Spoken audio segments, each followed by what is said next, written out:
तर आपण आता नळदुर्ग किल्ला बघून आल्यानंतर आता आपण सोलापूरचा भुईकोट किल्ला आहे तो बघू त्याच्यामध्ये काय काय आहे आणि स्ट्रक्चर काय काय असेल ते बघूया.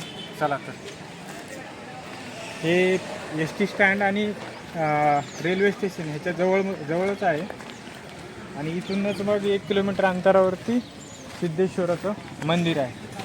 तर पहिलं आपण किल्ला एक्सप्लोअर करू आणि मग तिथून मंदिरात जाऊ. चला. आणि इथे तिकीट पण लागते, ऑनलाईन तिकीट पण आहे, ऑफलाईन तिकीट पण आहे. ते आपण बघू जरा काय ऑनलाईनच वाटतं. ठीक आहे.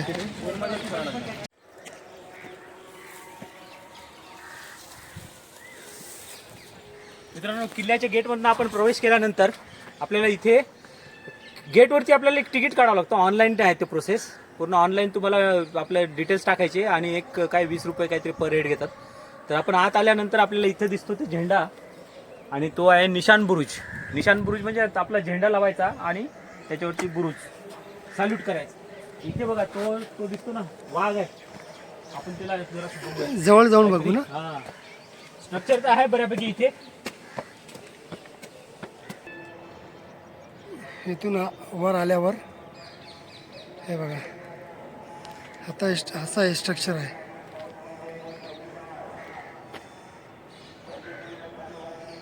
खाली पण रस्ता वाटतो.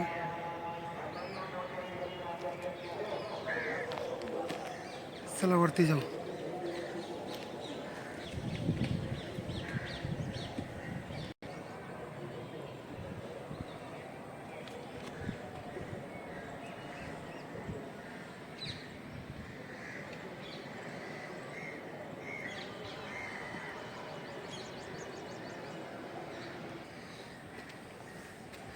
एक छोटे छोटे मूर्ती काम केलेले आहेत त्या साईडला. पुढे या कॅमेरा.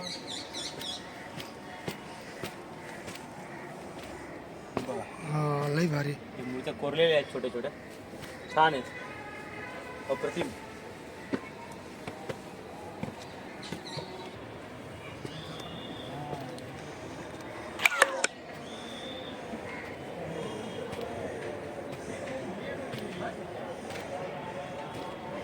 हे आलो आपण फ्लॅग प्लेस, झंडा.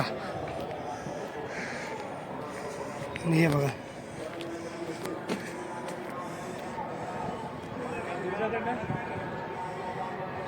हे दिसतं ते सिद्धेश्वर तलाव. सिद्धेश्वर मंदिर तलाव आहे आणि तो सिद्धेश्वर मंदिर आहे. आणि तिकडे आपल्याला जत्रा भरलेली दिसते बघा. आकाश पाळणे वगैरे दिसतात मस्तपैकी. मोठी जत्रा आहे. संध्याकाळी आपल्याला वेळ मिळाला जाऊयात आपण जत्रेवर.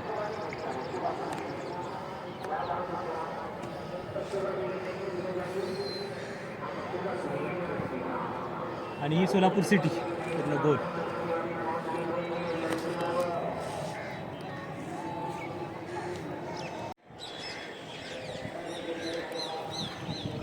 किल्ल्याची तटबंदी बघा. आम्ही पूर्ण असं तसं अर्धी तटबंदी पूर्ण केली. इथं आलो, इथे ही तटबंदी कोसळलेली आहे पूर्णपणे. पूर्ण माती तुम्हाला दिसते. आता कसं बसं आपण जाऊ ह्या तटबंदीवरती. ते किल्ला बघून घेऊ, जेणेकरून पुढे आल्यानंतर आपल्याला हे पण बघायला मिळेल की नाही याची गॅरंटी नाही. किंवा आहे तो पण आपण बघून घेऊ. कारण आता किल्ले आता काय मेंटेन होणार नाहीत आपल्याकडनं. बरोबर. रिस्क वाटतंय पण जाऊयात कसं बसं. हळू या इकडून. पण हे जे तुम्ही बोलले ना, नंतर बघायला भेटणार की नाही ते आपल्या गॅरंटी खरंच नाही. काही गॅरंटी खरं नाही. कारण का गव्हर्नमेंट पण काय लक्ष देत नाही. हेरिटेज संपला आपल्या देशात स्लोली. चला येऊ.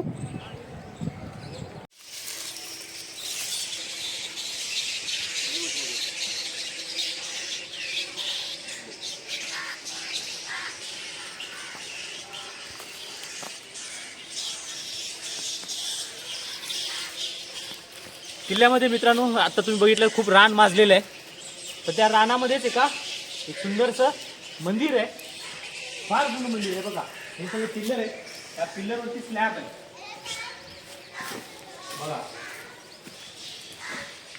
खडक लई भारी यार. हे बघा ना, खूप पिल्लर आहे. पॅरलल, पूर्ण पॅरलल. हा, पिल्लर एकावर एक ठेवून म्हणजे एका त्याच्यावरती स्लॅब आहे आणि त्याच्यावरती मंदिर असल्या पाहिजे. ही सभा मंडप आहे ऍक्च्युली, मंदिराचा सभा मंडप आहे आणि त्याच्यावरती मग मंदिर. नकाशी सांग जबरदस्त केली. छान असं कोरीव काम आहे. हे बघा, हे कसलं कोरीव काम सुंदर.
आता आपण तो मंदिराचा सभामंडप बघितला ना, त्याच्यानंतर इथे एक मल्लिकार्जुन मंदिर आहे. ह्या मंदिराचं वैशिष्ट्य असं आहे की एकावर एक 2 माळे आहेत, खाली एक बेस आहे आणि त्याच्यावरती एक आहे आणि तो आता वरचा मजला पूर्णतः पडलेला आहे, थोडाफार शिल्लक आहे, तर ते आपण पडण्याआधी बघून घेऊयात. अतिशय सुंदर कन्स्ट्रक्शन आहे, तुम्हाला मी दाखवतो. चला.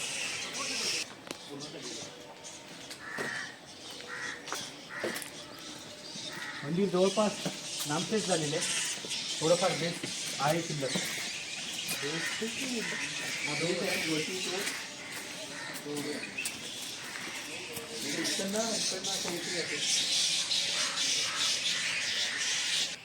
खाली येतो म्हणजे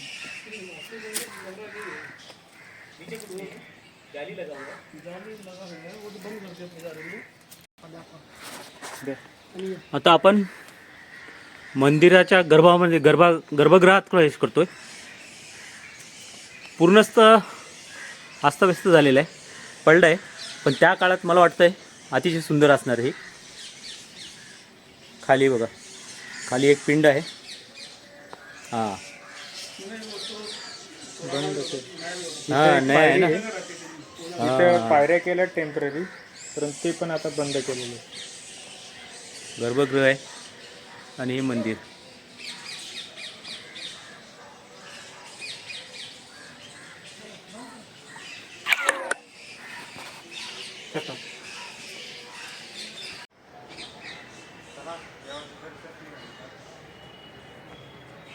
हा भुईकोटचा आहे ना मेन दरवाजा आहे. ते दोन्ही साईडला 2 तुम्हाला हे दिसतील सिंह आणि मध्ये आहे ना एक लिपी, अरबी लिपीमध्ये शिलालेख आहे. तर त्याचा अर्थच आपल्याला कळणार नाही, आपण फोटो काढलेला आहे, त्याचा अर्थ आपण तुम्हाला सांगू. आणि इथे आहे ना लगेच त्याच्या बाजूला एक 2 मंदिर आहेत, एक महाकालेश्वर आणि शनेश्वर. शनीश्वर मंदिर. तर याच्यामध्ये आहे ना मुंजाबाबा म्हणून आहे, मुंजाबाबाचं मंदिर. आणि त्याच्या साईडला छोटंसं दिसते ते विरगळी आहेत तिकडे. हो हो हो हो हो, हा तर बघितलं नाही. हे विरगळ आहे, हे विरगळ आहेत मोबाईल घेऊ नका जास्त. आणि हे छोटे छोटे शिल्प आहेत. बरोबर. आणि इकडे मुंजाबाबा आपण दाखवलं आणि हा जरा मतलब एकदम क्लोज ठेव फक्त. बरं, हिलू नका. इथे पण तुम्हाला एक शिलालेख दिसेल. हा मला वाटतं मराठीमध्येच बरं. हा प्राकृतिक मध्ये आहे, फार जुना शिलालेख आहे. हो. आणि हा मुंजाबाबाचं मंदिर. ह्याची एक आख्यायिका आहे की ह्या गडकिल्ला जेव्हा बांधायला काढला होता तर त्यावेळेस आहे ना एक ह्यांचा बळी दिला गेला होता. तर त्या बळीच्या ह्याच्यासाठी स्मरणार्थ हा मुंजाबाबाचं मंदिर बांधलेलं आहे. एक खास वैशिष्ट्य आहे याचं. म्हणजे हे जे स्टोरी तुम्ही सांगताय ते पण जुनी आहे ना? हा फार जुनी आहे. जेव्हा किल्ला बांधताना अच्छा अच्छा अच्छा. एक बळी द्यावा लागला होता. ओके तो ओके. बळी जो दिला तो मुंजाबाबा, छोटा मुलगा होता त्याचा बळी दिला गेला. आणि इकडे पाग आहे घोड्याची. इकडे ते घोड्याच्या पागा आहेत, म्हणजे घोडे वगैरे बांधून ठेवायचे ते. चला जवळ जाऊन बघू. हा आता आपला कोट आहे ना बराचसा असा एक्सप्लोर झालेला आहे. तर आता आपण इथनं आपण आता बाहेर पडू. अल्हम्दुलिल्लाह. सॉरी. अच्छा, गावात ब्रदर शिवे दिला आता त्या व्हिडिओमध्ये. छी चिंचेचं झाड बघा, टाका सोडा, एवढं मोठं झाड आहे 3. चला आता मित्रांनो, आज आपले 2 गड किल्ले झालेले आहेत. एक होता आपला नळदुर्गचा भुईकोट आणि हा दुसरा सोलापूरचा भुईकोट. तर आज आपण इथे थांबूयात. जवळपास 4:30-5 वाजत आलेले आहेत. तर आपला दिवस हा पूर्ण सक्सेस झाला आहे. आता इथं आपण थांबूयात आणि उद्यापासून आपण भेटूयात गिरीसंचारमध्ये. तर चला मग डायरेक्ट कर्नाटक हासन. बाय. चला बाय बाय. आणि काय ते सबस्क्राईब करा वगैरे. Bye guys. Like, share and subscribe. Also comment. Manish miss you. And we also missing our big brother Manish brother. तू असं टाक की खूप लाल केलेली पटकन